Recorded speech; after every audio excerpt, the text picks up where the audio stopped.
Mercredi 17 août.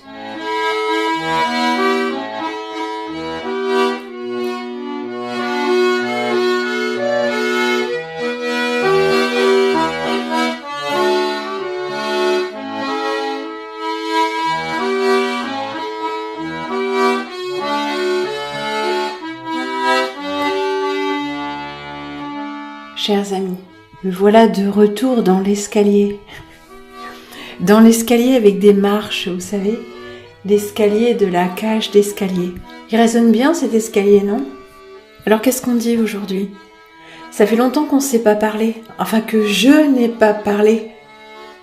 C'est assez troublant de savoir que vous allez m'écouter et que je m'adresse à vous une fois de plus par-delà le temps et l'espace. Et je sors mes antennes. Vous savez, comme quand on est face au public dans un vrai théâtre ou une vraie salle de spectacle. Pourquoi je dis vrai? Il n'y a pas de vraie ou de fausse salle, mais il y a des salles équipées, avec une rampe, avec des lumières. Et quand on a les lumières dans la figure, on ne voit rien. Il y a un mur noir qui est bien pratique quand on est un peu timide ou on n'a pas forcément le cran de croiser le regard des spectateurs. De toute façon, on ne peut pas. Enfin, quand on a les projecteurs dans la figure. Mais on doit sortir les antennes pour tenter de sentir et de percevoir les réactions. Non pas en écoutant, bien sûr en écoutant, mais pas uniquement en écoutant et en tout cas pas en voyant. Donc autrement. Essayez de sentir, percevoir. Entrer en contact à un niveau profond. Je dis pas qu'on se trompe pas, mais là n'est pas la question. Se tromper n'a pas de place ici. Parce qu'en fait, on ne se trompe pas. Celui qui se trompe en nous, c'est le mental, celui qui analyse, évalue et donne une interprétation. Mais quand on ressent les choses, on les ressent. C'est tout. Je ne dis pas qu'elles sont vraies ou qu'elles sont fausses. Elles sont pour celui qui les reçoit. Et le voisin à côté recevra lui aussi quelque chose de vrai et d'immédiat, et peut-être pas la même chose. Il nous faudrait revenir indéfiniment sur ces questions de mental et non mental, qu'on appelle parfois d'une façon un peu restrictive intuition. Les processus non mentaux ne relèvent pas tous de l'intuition, ou alors il faudrait redéfinir le mot intuition. Intuition n'est pas prémonition, bien sûr, ce n'est pas uniquement savoir ce qui va se passer à l'avance, savoir à l'avance ce qui va se passer. Il y a des phénomènes mentaux et non mentaux en nous, des phénomènes cérébraux, mentaux et non mentaux. Oui. Ça se corse.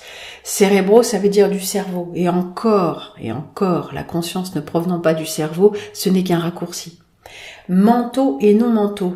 Non, ça n'a rien à voir avec un manteau, ce qui émane du mental ou n'émane pas du mental. Oui, mais dans le cerveau, c'est le mental. Vous voyez comme vite on se heurte aux limites de notre dialectique ordinaire. La façon dont nous utilisons les mots est extrêmement imprécise. C'est pourquoi à chaque fois que nous parlons de quelque chose, nous devons, je le répète et je me répète, nous devons affûter nos outils à chaque fois.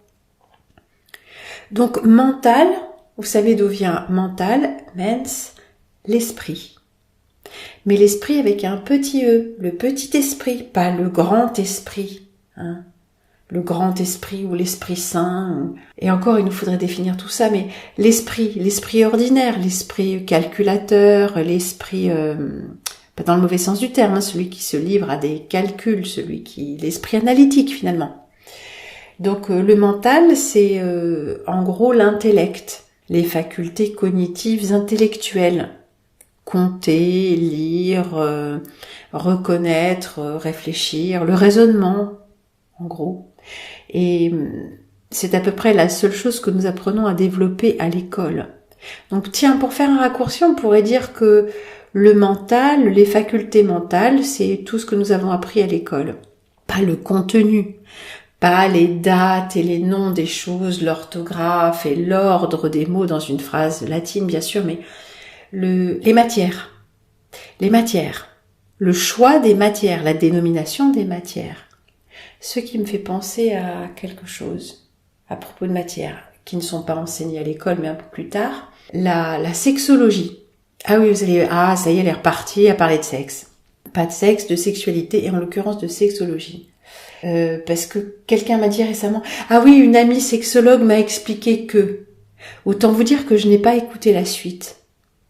Pourquoi ? Parce que la sexologie, comme le reste, est totalement idéologique. Comme l'histoire. Vous savez si l'histoire est falsifiée, bien sûr. Comme la géographie ou la science. C'est non seulement falsifié, mais c'est une question d'angle de vue et d'idéologie. Vous savez qu'à chaque ère, chaque nouvelle époque, on redéfinit les matières, leur dénomination et leur angle d'approche, comme on redéfinit les noms des ministères dans un gouvernement. Vous avez remarqué, le ministère des solidarités, des handicapés et du point de croix. Enfin, je sais pas, c'est que des trucs comme ça. Regardez ou fouillez vos souvenirs, le ministère de la Culture, le ministère de l'Éducation nationale, le ministère de la Recherche, et bon voilà, ça a semblé le ministère de la Défense, qui avant s'appelait le ministère de la Guerre. Et oui, le ministère de la Guerre. Bref, vous m'avez suivi, tout est toujours idéologique.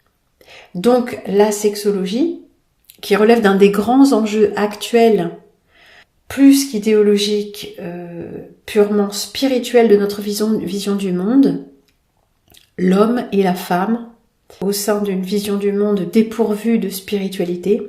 Donc la sexologie de nos jours serait une science comme une autre où on vous explique toutes les couleurs de l'arc-en-ciel et que tout est beau et que quand on est né femme dans un corps d'homme ou inversement, ça fait partie des lois naturelles.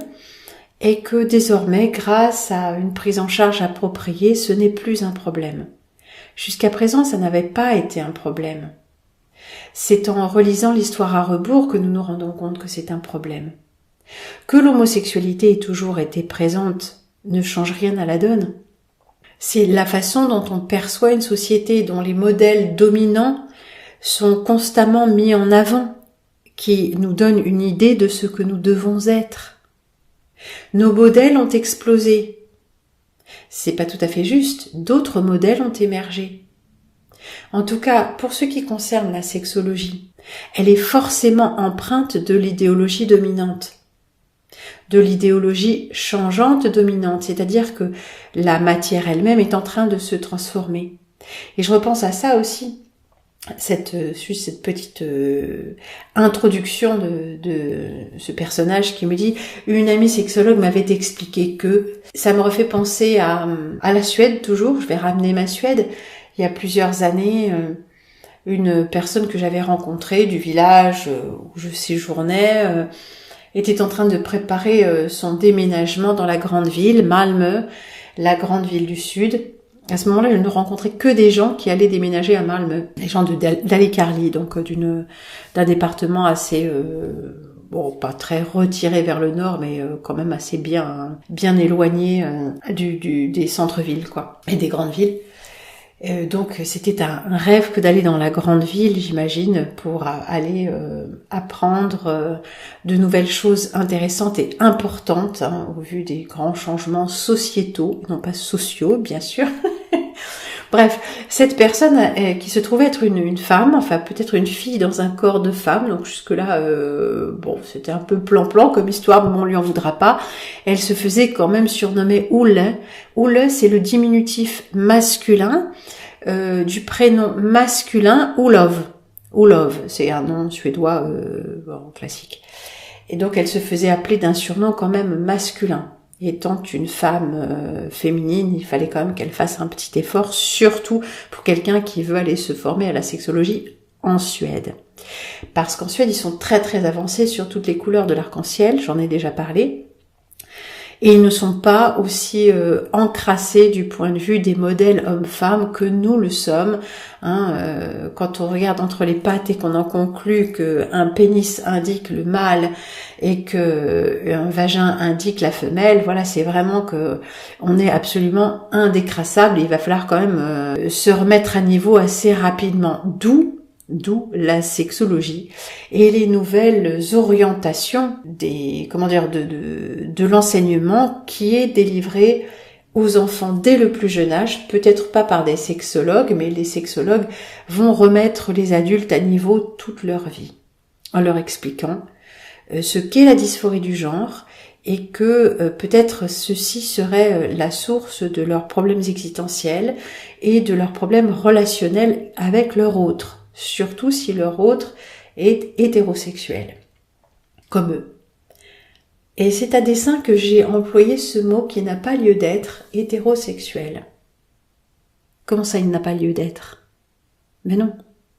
Je vais faire un petit parallèle, parce que vous savez que je peux pas en dire trop non plus, mais il y a quelqu'un qui disait à la radio, il y a des années, mais peut-être d'autres l'ont redit depuis, évidemment, mais ce n'est pas la tomate bio qui est la tomate bio, c'est la tomate qui est une tomate chimique. On ne devrait pas dire tomate bio. La tomate bio, c'est la tomate de culture biologique, c'est-à-dire qui n'a pas été empoisonnée avec des intrants chimiques, donc des produits chimiques de synthèse destinés à la faire pousser, la protéger des maladies et lui donner de la couleur et accessoirement du goût, donc la trafiquer totalement.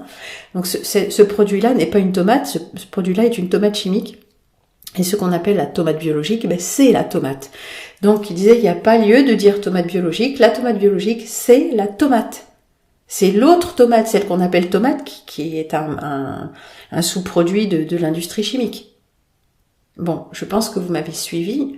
Quand nous avons un mâle biologique et une femelle biologique, c'est un couple physiologique. Je pense que jusque-là vous suivez. Ça s'emboîte comme clé et serrure. Voilà. Donc, ceci n'a pas forcément lieu d'être défini d'une façon particulière, puisque c'est ce qui est, on va dire, prévu par la nature, du moins statistiquement. Donc c'est c'est ce qu'il y a de plus neutre jusqu'à présent.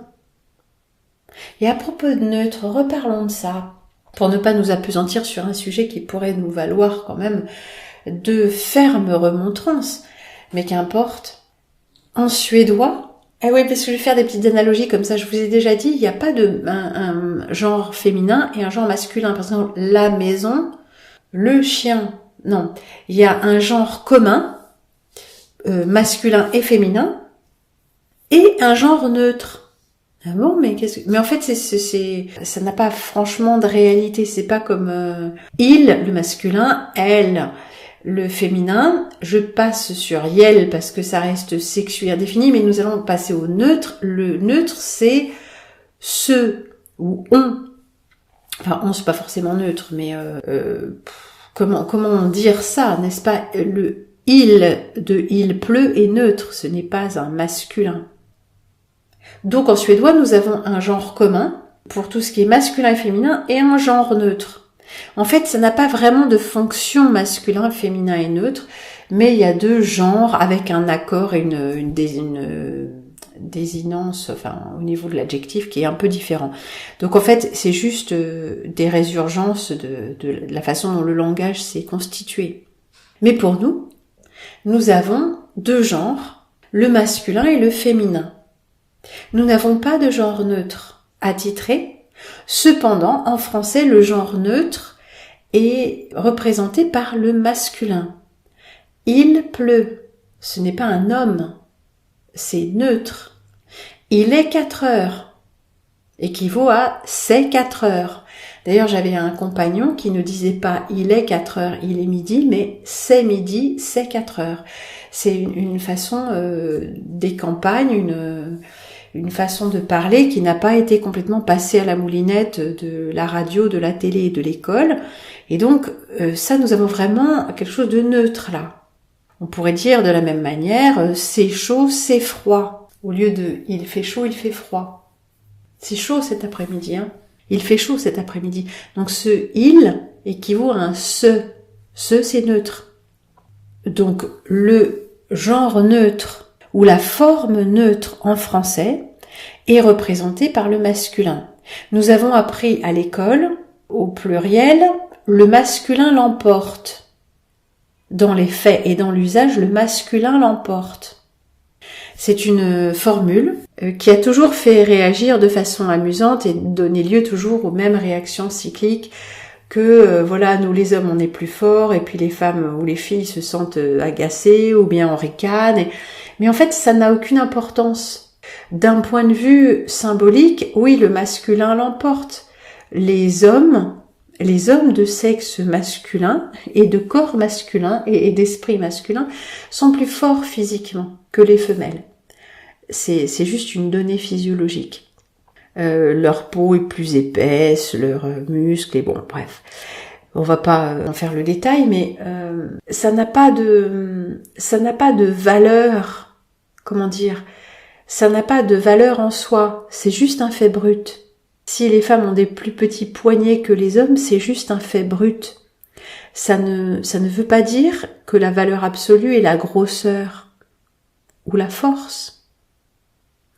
Une femme sera plus délicate et plus précise dans ce qu'elle fait. C'est un fait brut.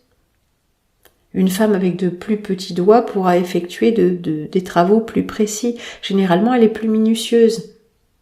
Mais la minutie et la précision n'est pas une valeur absolue. Ce n'est pas parce que... sauf si on le décide. Mais ce sont juste des différences. Et ces différences, honorons nos différences, vous savez ça. Voilà, ce sont des faits. Que le masculin l'emporte en force, qu'importe.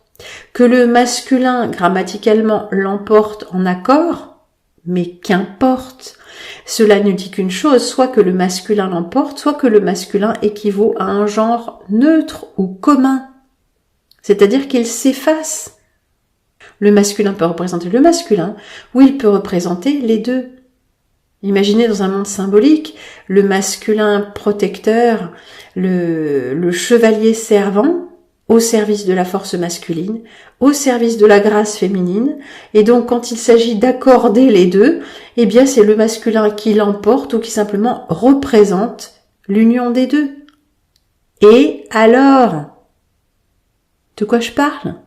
Eh bien de l'écriture dite inclusive. Encore une fois, quand vous dites écriture inclusive, vous employez une expression toute faite. Elle n'est pas inclusive, elle est dissociative. Ces points et ces e et ces et pour bien mettre l'accent sur le fait que nous devons nous diviser même quand il s'agit d'un accord grammatical dans un texte juridique ou la moindre petite invitation sur un morceau de papier pour un truc à la salle des fêtes. Il faut nous dissocier et nous diviser en tant que entité spirituelle. Mâle et femelle, il les créa. À son image, il les créa. Et ce qu'on veut nous faire croire, c'est que justement, nous n'avons pas été créés à l'image du divin, de la perfection, et à l'image donc de l'unité, mais à l'image d'une dissociation. Il y a les femmes d'un côté, il y a les hommes de l'autre, si possible qui se font la guerre parce que les femmes sont revanchardes que le masculin l'ait emporté aussi longtemps. Mais les femmes ne sont pas aussi fortes. Et quand on voit des femmes dans l'armée, ça vous fait pas bizarre? Et si cette demoiselle qui porte le FAMAS était enceinte? Même à son insu, de quelques semaines, de quelques jours, a-t-elle sa place un fusil à la main? Ce qu'on m'avait dit aussi, c'est que il y a un truc qui va pas non plus dans ces formations ou ces équipes, ces escouades où il y a une femme, généralement une, mais il y en a de plus en plus, et puis des camarades hommes. Eh bien, les hommes protégeront d'abord la femme. C'est-à-dire que les soldats qui sont censés nous protéger vont d'abord protéger l'un des leurs, en l'occurrence l'une des leurs, qui n'est finalement pas vraiment apte à défendre la population, puisque finalement nous reconnaissons que ce soldat, cette soldate doit avant tout être protégée par ses camarades. Donc elle ne peut pas pleinement assurer sa mission. Donc la place de la femme n'est pas dans l'armée, n'est pas dans la police, en tout cas pas dans les forces actives. Je sais qu'une part du masculin dans la femme que je suis et dans les femmes que nous sommes a envie de se voir en homme puissant, a envie de porter des charges lourdes ou de montrer qu'elle est capable et de montrer qu'elle est héroïque, car les femmes sont héroïques. Cependant, la place de la femme, du féminin sacré, du ventre qui mature l'enfant, la femme nourricière et créatrice, ce n'est pas sa place, l'armée. Pas dans les forces de combat. Ailleurs peut-être, et encore. Je sais, ça va ressembler à un discours extrêmement réactionnaire, mais bien comprendre là où est la force du féminin, la force du masculin, pour cesser de nous affronter les uns aux autres comme on nous y pousse, mais aller l'un vers l'autre, en comprenant quel est notre rôle symbolique dans cette incarnation, et en empruntant bien sûr au besoin un peu de ses qualités à l'autre. C'est ça le mariage des contraires, c'est pas les opposés contraires à un moment se rééquilibrent. Mais prendre l'essence de la force masculine, la faire vivre en soi quand on est une femme, ce n'est pas forcément singer la force masculine et se raser le crâne et se faire pousser des gros muscles et porter le fusil et les Rangers. Je sais, il y a une part de chacune d'entre nous peut-être qui fantasme là-dessus. Oui, moi j'étais garçon manqué. J'ai entendu ça, mais quasiment de toutes les filles. C'est marrant, non? C'est un peu comme où tout le monde dit « Ouais, je suis rebelle ». Bon, moi j'étais pas un garçon manqué, j'avais des tresses, j'avais des robes, mais je minaudais pas et j'avais des amis garçons. Donc en fait, je grimpais pas non plus aux arbres, mais mes amis garçons n'étaient pas forcément les plus téméraires et ne grimpaient pas forcément aux arbres.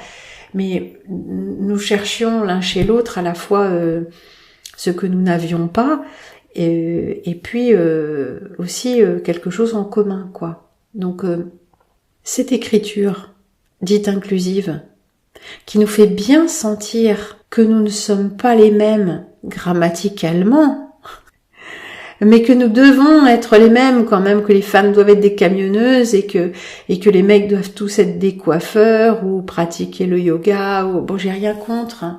Moi, j'aime les hommes sensibles aussi. Mais quand même, il faut comprendre quel est le rôle biologique de chacun. Et je ne suis pas en train de dire ces trucs darwiniens et déterministes. Les hommes sont volages, c'est ça comme on dit. Les hommes, c'est des coqs, ils ont besoin de baiser partout. Mais les femmes, non, elles sont amoureuses, donc elles sont fidèles. Ça, c'est un discours d'homme.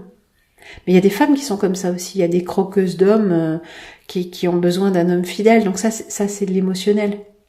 Justifié par un discours de quand nous étions des singes et de la survie de l'espèce et tout ça c'est bidon. Les dinosaures, les singes, Darwin, tout ça c'est bidon.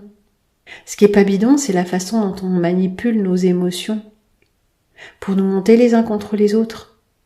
Parce que un homme vraiment viril, c'est pas un homme qui ne sait pas maîtriser ses pulsions sexuelles. Un homme pleinement viril, c'est quelqu'un qui les maîtrise. Disséminer sa semence partout n'est pas une preuve de virilité. Nous en parlerons quand nous aborderons le sujet de la véritable sexualité humaine. Et non pas de la sexualité de bonobo, puisque nous n'avons pas été des singes. Certains d'entre eux l'ont peut-être été. Certains d'entre nous sont visiblement des porcs. Alors pourquoi pas des singes ?